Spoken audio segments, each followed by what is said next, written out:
Apa yang anda dapat daripada podcast? Anda baca, anda berjaya. Saya dapat memahami bahawa amalan membaca itu sangatlah mudah. Tetapi sambil kita membaca, kita harus memahami apa yang dibaca. Jangan berputus asa untuk menjadi tokoh nilam. Buku lebih seronok berbanding e-book. Membaca adalah satu keperluan. Jangan takut untuk jadi tokoh nilam.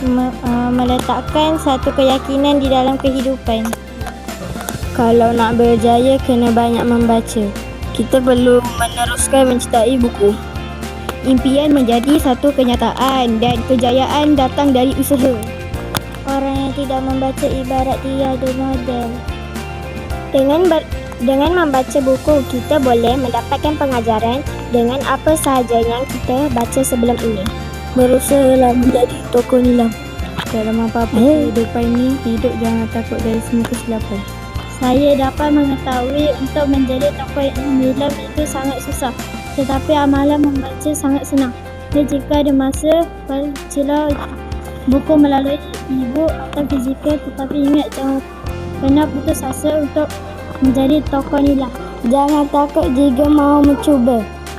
Jangan berputus asa untuk menjadi tokoh nilam. Kalau tahun ini tidak menjadi tokoh nilam, mungkin tahun depan.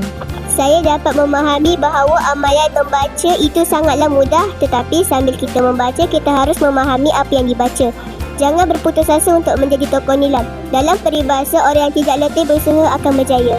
Memang mencabar, tapi tak semestinya mencabar itu selama-lamanya.